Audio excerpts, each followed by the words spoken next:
Assalamualaikum warahmatullahi wabarakatuh. Shalom, Om Swastiastu, Namo Buddhaya, salam kebajikan, dan salam sejahtera untuk kita semua.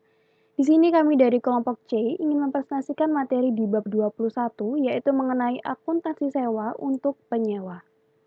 Sebelum masuk ke pembahasan, izinkan kelompok kami untuk memperkenalkan diri kami masing-masing.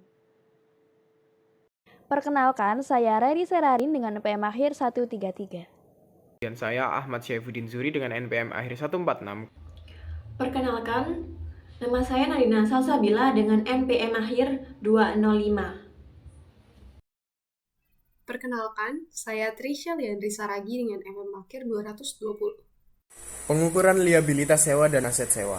Pada saat dimulainya sewa, lisi mencatat hak aset guna dan liabilitas sewa. Liabilitas sewa dihitung sebagai nilai kini dari pembayaran sewa aset yang mewakili hak pakai dari aset yang mendasari, yaitu aset hak guna usaha sama dengan liabilitas sewa. Kemudian 3 pengukuran sewa. Liabilitas didasarkan pada jangka waktu sewa, pembayaran sewa, dan tingkat diskon. Dari masa sewa. Jangka waktu sewa umumnya dianggap sebagai jangka waktu sewa yang bersifat tetap dan tidak dapat dibatalkan. Beberapa sewa mencakup opsi perpanjangan dengan harga yang murah yang memberikan pilihan kepada penyewa opsi untuk memperbarui sewa dengan harga sewa yang lebih rendah dari sewa wajar yang diharapkan pada saat opsi tersebut dapat dilaksanakan. Jangka waktu sewa harus mencakup tawar-menawar periode perpanjangan jika pada saat dimulainya sewa, selisih antara sewa perpanjangan dan sewa wajar yang diharapkan cukup besar sehingga pelaksanaan opsi untuk memperbarui cukup pasti. Kemudian ada pembayaran sewa. Pembayaran sewa pada umumnya meliputi hal-hal berikut. Yang pertama, pembayaran tetap. Ini adalah pembayaran sewa ditentukan dalam perjanjian sewa dan tetap selama masa sewa. Kemudian ada pembayaran variabel yang didasarkan indeks atau tarif. Lise harus memasukkan pembayaran sewa variabel dalam nilai liabilitas sewa pada tingkat pada indeks atau tarif pada tanggal awal sewa. Pada saat menilai liabilitas sewa, tidak ada kenaikan atau penurunan pembayaran sewa di masa depan yang diasumsikan berdasarkan kenaikan atau penurunan indeks atau tingkat suku bunga. Sebaliknya, setiap perbedaan pembayaran yang disebabkan oleh perubahan indeks atau tarif dibebankan pada periode terjadinya. Kemudian ada tingkat diskon. Untuk menentukan kewajiban sewa guna usaha, lisi harus menghitung nilai sekarang dari pembayaran sewa guna usaha. Kemudian akuntansi penyewa guna usaha selanjutnya. Selama masa sewa, lisi seperti Air France menggunakan metode bunga efektif untuk mengalokasikan setiap pembayaran sewa antara pokok dan bunga atas liabilitas sewa guna usaha. Metode ini menghasilkan beban bunga periodik yang setara dengan persentase yang konstan dari nilai tercatat kewajiban sewa guna usaha. Ketika menerapkan metode bunga efektif, lisi seperti Air France harus menggunakan tingkat implisit jika diketahui atau tingkat pinjaman tambahannya. Penyusutan aset hak guna dicatat sama dengan aset non keuangan lainnya. Dengan kata lain, lisi harus menyusutkan aset hak guna usaha dengan menggunakan pendekatan yang mencerminkan konsumsi manfaat ekonomis dari aset sewaan. Umumnya perusahaan menggunakan metode garis lurus untuk mencatat konsumsi aset hak guna. Jika perjanjian sewa mengalihkan kepemilikan aset kepada Air France pada akhir masa sewa, maka Air France mendepresiasi pesawat sesuai dengan kebijakan penyusutan jurnalnya untuk pesawat yang lain menggunakan umur ekonomis aset. Kemudian di sisi lain, jika sewa tidak mengalihkan kepemilikan, maka Air France menyusutkan selama masa sewa. Dalam hal ini pesawat kembali ke ILFC setelah jangka waktu tertentu. Mengakui bunga atas liabilitas sewa ditambah dengan penyusutan aset hak guna pada umumnya akan menghasilkan total beban yang lebih tinggi pada tahun-tahun awal dan total beban yang lebih rendah pada tahun-tahun sewa guna usaha. Baik, jadi di sini saya akan menjelaskan salah satu contoh soal akuntansi sewa untuk penyewa. Jadi untuk menggambarkan akuntansi sewa dengan menggunakan metode sewa pembiayaan atau finance lease, misalkan CNH Capital, yaitu sebuah anak perusahaan dari CNH Global, dan Ivanhoe Mines Ltd, menandatangani sebuah perjanjian sewa pada 1 Januari 2022, di mana CNH menyewakan alat berat backhoe kepada Ivanhoe yang dimulai pada 1 Januari 2022. Salah satu syarat dan ketentuan perjanjian sewa serta data lain yang relevan yaitu sebagai berikut. Masa sewa adalah 5 tahun, Kemudian perjanjian sewa bersifat tidak dapat dibatalkan dengan pembayaran sewa sebesar 20.711,11 euro yang dibayarkan pada tiap awal tahun atau annuity due basis. Kemudian suku bunga pinjaman Ivanhoe adalah 5% per tahun. Setelah itu, CNH menetapkan tarif sewa tahun untuk mendapatkan penghasilan sebesar 4% per tahun di mana Ivanhoe mengetahui hal ini.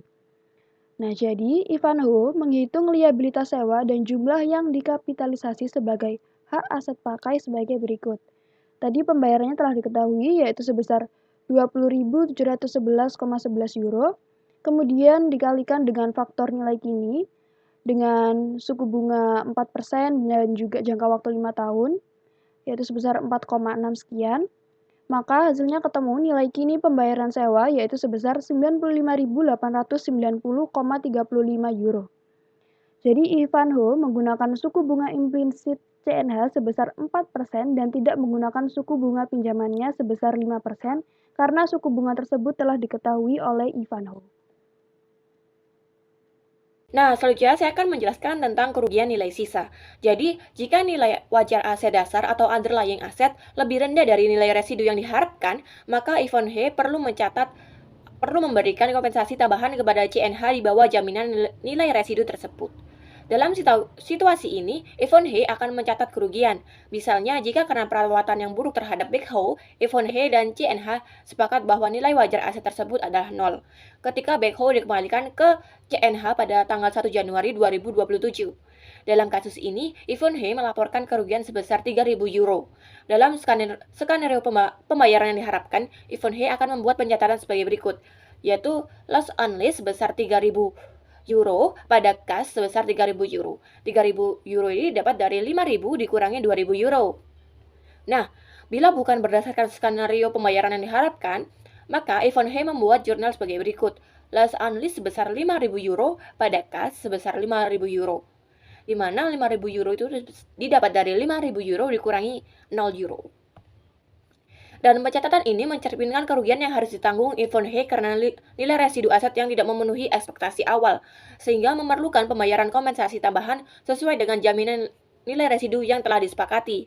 Nah, selanjutnya yaitu opsi tawaran membeli. Jadi, opsi tawaran membeli memungkinkan lease atau penyewa untuk membeli properti yang disewa di masa depan dengan harga yang jauh lebih rendah dari nilai wajar aset tersebut di masa depan. Harga ini begitu menguntungkan sehingga diperkirakan opsi ini akan dieksekusi di akhir masa sewa. Jika ada opsi tawaran membeli, lease perlu menambahkan nilai sekarang dari harga opsi ke nilai pembayaran sewa. Sebagai contoh, jika Ivanhoe Mines memiliki opsi untuk membeli peralatan yang disewanya sebesar 2.000 euro di akhir masa sewa 5 tahun, sedangkan nilai wajar peralatan tersebut diperkirakan akan menjadi 10.000 euro. Maka perbedaan yang signifikan ini akan menciptakan opsi tawaran membeli. Dan dalam akuntansi, perlakuan untuk opsi tawaran membeli mirip dengan jaminan nilai residu, di mana lease diperkirakan harus membayar tambahan untuk mencapai nilai residu di akhir masa sewa. Oleh karena itu, perhitungan seperti jadwal amortisasi dan entry jurnal untuk opsi tawaran membeli ini sama dengan perlakuan jaminan nilai residu. Dan perbedaan utama dalam akuntansi antara opsi tawaran membeli dan jaminan nilai residu adalah pada perhitungan depresiasi tahunan. Dalam opsi tawaran membeli, lease menggunakan umur ekonomis aset sebagaimana dasar depresiasi, karena lease akan memiliki aset tersebut di akhir masa sewa. Nah, selanjutnya yaitu contoh soal nilai sisa yang tidak dijamin. Jadi, dalam contoh ini, Hathaway Disposal atau penyewa dan Marks and Spencer PLC, MNS, menandatangani perjanjian sewa pada 1 Januari 2022. MNS dapatkan hak untuk menggunakan salah satu kompaktor karton dari Hathaway selama 3 tahun untuk digunakan di toko-toko MNS. Informasi terkait perjanjian sewa adalah sebagai berikut, yaitu jangka waktu sewa adalah 3 tahun dengan pembayaran sewa sebesar 17.620,8 pound sterling pada awal setiap tahun, dan nilai kompaktor pada awal sewa adalah sebesar 60.000 pound sterling dengan estimasi umur ekonomis 7 tahun dan nilai residual yang diperkirakan sebesar 12.000 pound sterling yang tidak dijamin. Dengan syarat perjanjian sewa yaitu tidak ada opsi perpanjangan dan kompaktor yang akan dikembalikan ke Hathaway pada akhir masa sewa. Lalu tingkat bunga implicit lessor adalah tidak diketahui oleh MNS dan tingkat bunga pinjaman MNS adalah 6%.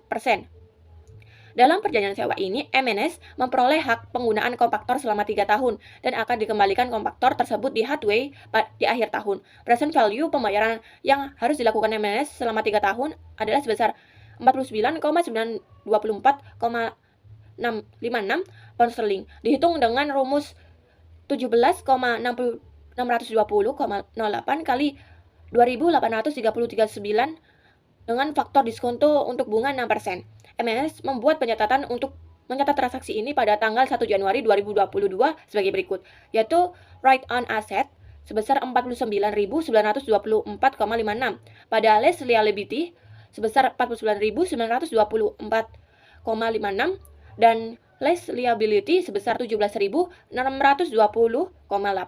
pada cash 17.620 pada 08.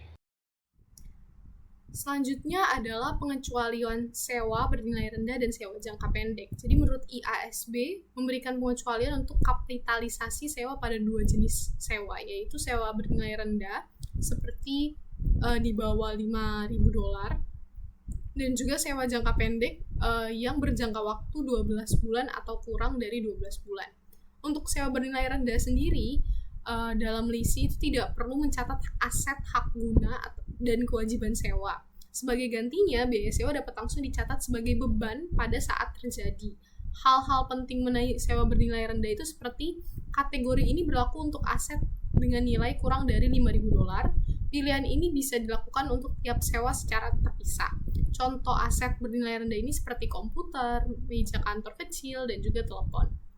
Lalu untuk sewa jangka pendek, ini adalah sewa yang pada awal perjanjian memiliki durasi 12 bulan atau kurang, jadi lisi bisa memilih untuk mengakui biaya sewa sebagai beban langsung tanpa mencatat aset hak guna dan kewajiban sewa. Namun, jika ada opsi perpanjangan sewa yang kemungkinan besar akan digunakan, maka durasi perpanjangan ini harus dihitung dalam jangka waktu sewa. Contoh kasus untuk memperjelas konsep ini seperti Thomas Company menyewa Derek selama 6 bulan dengan opsi memperpanjang 9 bulan lagi dalam 30 atau ada 3 bulan perpanjangan. Setelah mempertimbangkan proyek, Thomas yakin hanya akan menggunakan Derek selama 9 bulan. Nah, sewa ini dianggap jangka pendek karena dia itu kurang dari 12 bulan. Jadi Thomas dapat memilih pengecualian dan tidak perlu mencatat aset hak guna. Nah, misalnya lagi nih, kalau Thomas Company itu menyewa Derek dengan perjanjian yang sama, tetapi diperkirakan membutuhkan waktu 15 bulan. Nah, Thomas itu yakin bahwa menggunakan semua opsi perpanjangan. Maka dari situ, karena durasi totalnya lebih dari 12 bulan, sewa ini tidak bisa dianggap sewa jangka pendek dan Thomas harus mencatat aset hak guna dan kewajiban sewa. Nah, jadi ini adalah sedikit kesimpulan dari materi ini, di mana dalam akuntansi sebagai lisi, semua jenis sewa harus dikapitalisasi kecuali terdapat 2 jenis sewa yang mendapatkan pengecualian seperti yang tadi sudah dijelaskan sebelumnya, sewa jangka pendek dan juga sewa aset bernilai rendah. Nah, dalam perbedaan perlakuan akuntansi terkait nilai residu, perbedaan utama dalam perlakuan akuntansi muncul ketika kita membahas nilai residu. Ini panduannya. Yang pertama, jika nilai residu yang diharapkan sama atau lebih besar dari nilai residu yang dijamin, maka lisi tidak perlu memasukkan nilai tersebut dalam perhitungan kewajiban sewanya. Namun, jika nilai residu yang diharapkan lebih rendah daripada nilai residu yang dijamin, maka lisi harus memasukkan selisih antara nilai residu yang dijamin dan yang diharapkan ke dalam perhitungan kewajiban sewanya. Dan yang terakhir, lisi tidak perlu memasukkan nilai residu yang tidak dijamin ke dalam perhitungan kewajiban sewa. Sekian video presentasi yang dapat kami sampaikan, kurang lebihnya kami mohon maaf. Terima kasih atas atensinya. Wassalamualaikum warahmatullahi wabarakatuh.